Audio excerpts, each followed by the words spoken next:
تقول استغباء وليس إقناع. استغباء الشعب المغربي الذي يبقى شعب أخ بالنسبة لنا وشقيق. لما نتحدث على هذه الأمور فهو اعتراف ضمني أنهم فشلوا في سياسة واضحة، وهي محاولة عزل الجزائر، وهذا الشيء غريب جدا وغير مفهوم تماما. أنت لا تستطيع أن تعزل بلد بحجم الجزائر، بموقع الجزائر، بكفاءات الجزائر، وخاصة خاصة بموقع استراتيجي سياسي، ويعني معروف تاريخيا أنه لديه من القدرات البشرية والمادية ما يستطيع أن يدافع عن نفسه ويرد الصاع صاعين. هذا من جانب. إن الجانب السياسي نتكلم عن الدناءة والسخافة. أيعقل أن يستعمل مصطلحات كهذه في بيان رسمي اتجاه دولة مجاورة، دولة شقيقة يدعون هذا اليوم. أقول يدعون، عمري ما استعملت هذا المصطلح، ولكن لما تستعمل الدناءة والسخافة vis-à-vis de l'Algérie, tu as dépassé toutes les lignes rouges. Mais cela ne changera rien en notre amour pour notre peuple marocain. Je dis bien الشعب المغربي.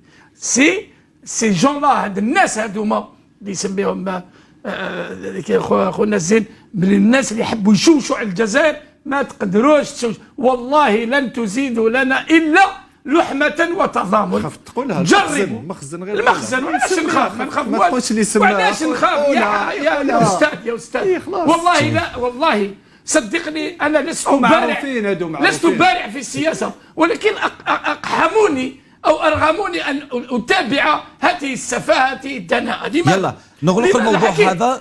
لا تقحم السخافة والدناءة اللي ما حبيناش نهضروا عليها احنا بهذه المصطلحات.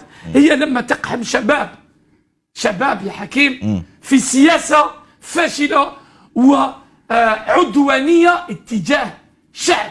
أنت لما تتكلم عن الجزائريين لم يحترموا. لا يا أخي، إن كنت تريد أن تتكلم على نجل مونديلا فمرحبا وألف مرحبا به في بلاده الأولى وليست الثانية الجزائر. اليوم حكيم لا مهم جدا هذا الكلام. مونديلا ماذا؟ مونديلا رجل حر، لهذه الدرجة صعب أن يفهموا الرجال الأحرار. صعب لهم يفهموا شكون مونديلا، ما يعرفوش. مونديلا شد من ذلك الأسد، من موديبا نيلسون. هذا تكتب عليك هذه.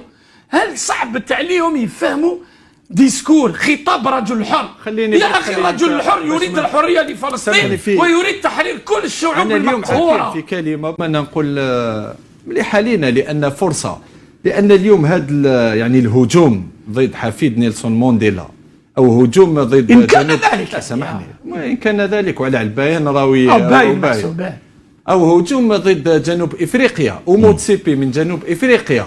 ونتمنى موتسيبي يعني يبرون كونسيديراسيون هاد الاشياء، لان اليوم يسون تران دو ريميتر اون كوز حتى يعني لي كونفيكسيون تاع الاشخاص حبوا يعني كان الكل يتمشى كما يحبوا هما. لا اليوم موتسيبي، لان شوف تكلموا على عبارات الكاف يعني حتى يزومي اون كوز لا كاف. ونتمنى اليوم يعني الكونفدراليه الافريقيه ايضا تتدخل، لان لازم ايضا الكاف تاخذ العقوبات وتسلط اقصى عقوبات على هذه الجامعه وعلى رئيسها، لان اليوم انا نظن هذا تدخل يعني صارخ اكثر من صارخ في يعني بين السياسه والرياضه. الدميه اقول هو سيناريو ماشي دراماتيكي، هو هزلي. علاش؟ لان كنا نتوقع هذا السيناريو هذا، وكنا نتوقع أن المنتخب ذاك المنتخب ما راحش يحضر لهذه الدوره هذه. اولا هو اللي كان يشوش على الاحتضان كاس الشان هذه، وبدا يخلق في كل المشاكل وفي بعض الاحيان العراقيل اللي دارها هذا المنتخب هذا بداعي رخصة، عدم قدرته أن يتحصل على الرخصة أولا من الكاف. لأنه لو نتكلم على التنظيم، البلد احنا البلد المحتضن، لكن التنظيم هو من الكاف.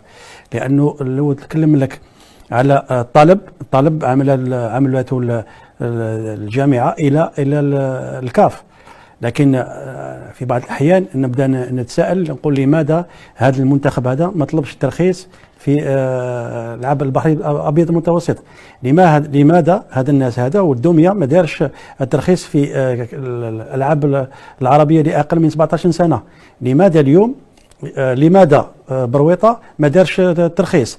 لماذا ما عملوش الترخيص؟ نقول لك انه في بعض الاحيان يعني داروا كل شيء باش يعرقلوا هذا كاس الشان بدواعي اخرى وبخلفيات اخرى. انا نقول لك باللي هذا الشخص هذا حرم الشباب هادو من احسن دوره في كاس الشان منذ انشاء هذه الدوره هذه، لانه شفنا التنظيم كيفاش كان، نشوفوا الملاعب بمقاييس عالميه. انا نقول لك ربما اقحم الشباب هذو في مشاكل اللي ربما لا تعنيهم بتاتا، لانه يتكلم حرم ايضا منتخب متوج في اخر دورته. اكيد حرم نفسه من هذه الدوره، لانه قلت لك انا عماد بغض النظر على الجانب اللي راهو هو يعمل فيه، لانه فات الجانب الرياضي. نقول لك انه اليوم لما تكون عندك فرصه باش تتراجع في بعض الاحيان، احنا نتكلموا من جانب رياضي، باش تتراجع في بعض القرارات، لكن فوت على نفسه الفرصه، لانه البلد كالجزائر عمره ما يعني يسمح في المبادئ تاعو، خاصه لما يتعلق الامر بالسياده الوطنيه. نقول لك انه الجزائر عبر للتراجع في قرارات مثل هذه، ونقول لك انه اليوم هذا المنتخب ولا هذا الشخص اقحم هذا الشباب هذو في مشاكل لا تعنيهم بتاتا. شكرا على المشاهدة، ولا تنسوا الاعجاب بالفيديو والاشتراك بالقناة.